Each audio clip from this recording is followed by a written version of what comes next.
Hello student, welcome to our YouTube channel AKMT course. आज हम class 9th का chapter 14 statics का ये इंट्रोडक्शन वीडियो समझने वाले हैं।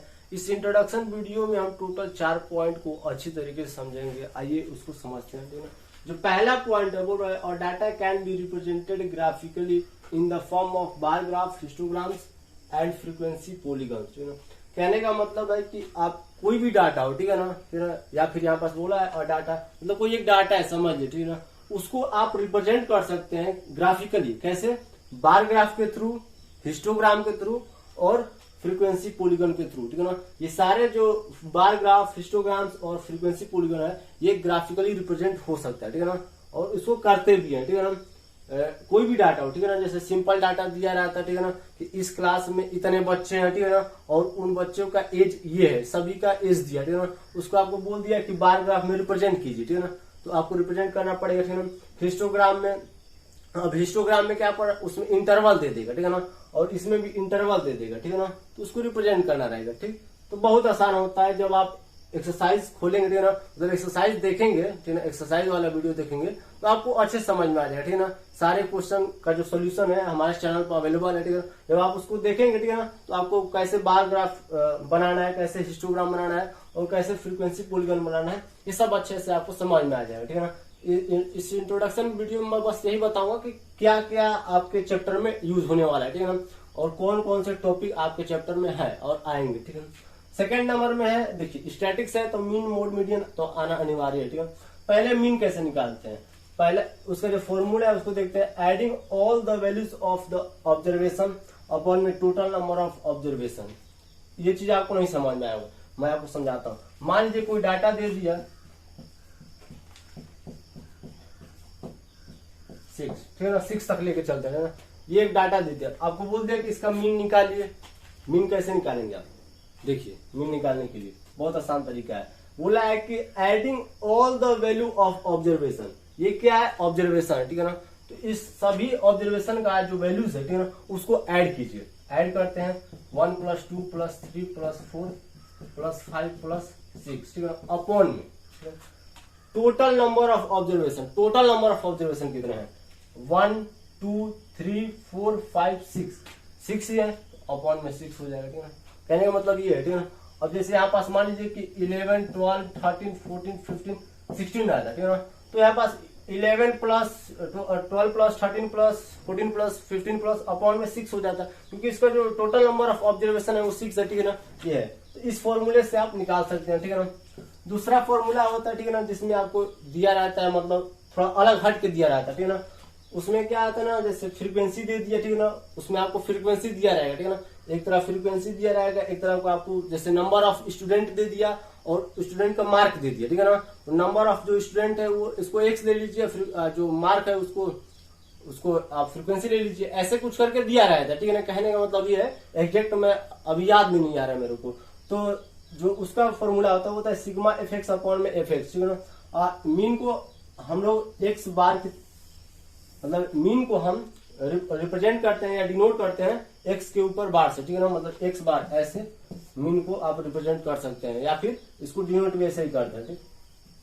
चलिए, ये जो सिग्मा fx अपॉन में fx है, ये आपको जब क्वेश्चन सॉल्व करेंगे ना तो आपको समझ में आ जाएगा कि ये कहाँ पर अप्लाई होगा, ठीक है ना। देखिए, जो सिंपल दिया रहता है ना ऑब्जर्वेशन, उसके लिए फॉर्मूला है, ठीक है ना, और थोड़ा हट के दिया है, जैसे मान लीजिए ऐसे कॉलम में दे दिया आपको, ठीक है ना। यहाँ पास आपको दे दिया नंबर ऑफ स्टूडेंट, ठीक है ना, और यहाँ पास दे दिया मार्क, ठीक है ना। तो नंबर ऑफ स्टूडेंट मान लीजिए x है, उनका मार्क कितना है, फ्रीक्वेंसी ले लिया हमने। उसके बाद सिग्मा fx, x और f का मल्टीप्लाई होगा, ठीक है ना, इन दोनों का मल्टीप्लाई होगा। उसके बाद ये हो जाएगा सिग्मा fx और अपॉन में ये वाला हो जाएगा सिग्मा f, ठीक है ना। ऐसे डिवाइड करेंगे तो मीन निकलेगा, ठीक है ना। ऐसे कुछ करना रहता है हम लोगों को। जब क्वेश्चन सॉल्व करेंगे ना तो आपको अच्छे समझ में आ जाएगा, ये है, ठीक।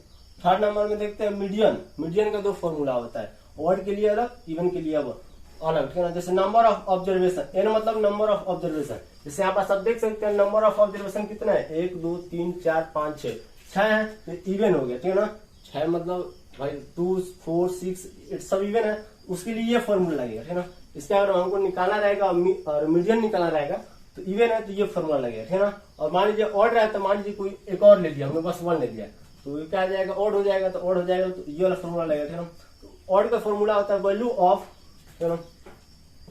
द n प्लस, अच्छे समझिए ठीक ना, n+1 अपॉन टूथ ऑब्जर्वेशन। कहने का मतलब समझिए बात को। जैसे मान लीजिए कि ये हमारा क्या है, ऑड है 1 नीलियम में, ठीक है ना।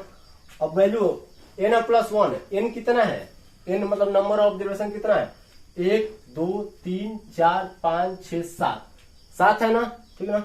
7, ठीक है ना, +1 अपॉन में 2, यही चीज है। इसको सॉल्व करते हैं, ठीक है ना, तो 8/2 4 हो जाएगा, ठीक है ना।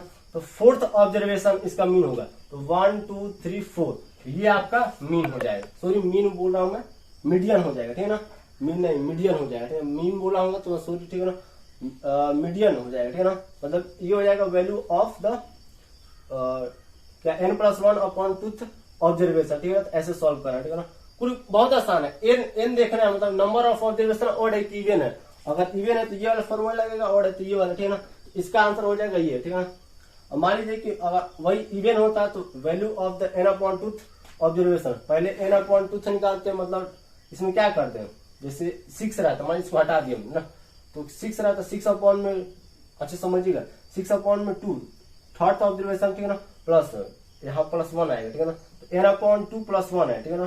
तो यहाँ पास हो जाएगा फोर्थ, क्योंकि n/3 मतलब नंबर ऑफ ऑब्जर्वेशन तो 6 है, 6/2 3 और +1 4, तो यहाँ पर 3 और मतलब कुल मिलाकर थर्ड ऑब्जर्वेशन, ठीक है ना। यहाँ पास RD लगा देते हैं क्योंकि बार बार कंफ्यूज हो रहा हूं मैं, ठीक है ना। एक्चुअली TH लगाते हैं क्योंकि अगर 3 है तो फिफ्थ तो बोलेंगे नहीं हम, तो थर्ड लगा देते हैं, ठीक है ना।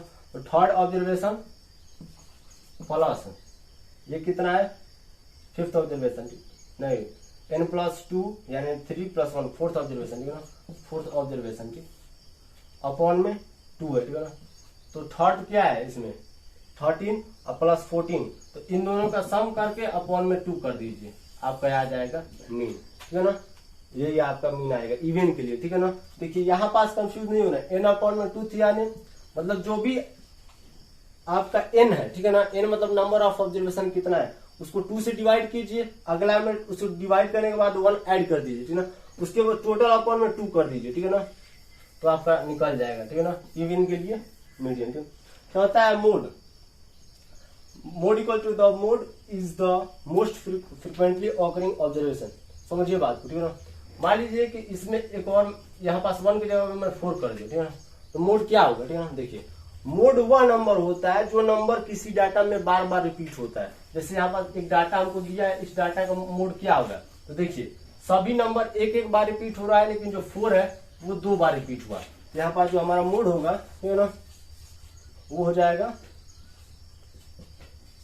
4, ठीक है ना, क्योंकि 4 बार बार रिपीट हुआ है, बार बार मतलब 2 बार रिपीट हुआ है, ठीक है ना। ऐसे किसी डाटा में अगर मान लीजिए कोई नंबर है जो बार बार रिपीट हो रहा है, तो वही उस डाटा का मतलब मोड हो जाता है, मतलब वो जो नंबर होता है वो मोड हो जाता है उस डाटा का, ठीक है ना। स्क्रीनशॉट लेना चाहें तो आप ले सकते हैं, ठीक है। इतना मेरे को बताना रहा, टोटल 4 पॉइंट पर ज्यादा फोकस करना रहा। अगर वीडियो अच्छा लगे तो हमारा चैनल AKMT कोर्स को सब्सक्राइब कीजिए, लाइक कीजिए, कमेंट कीजिए, शेयर कीजिए। जय हिंद, जय भारत।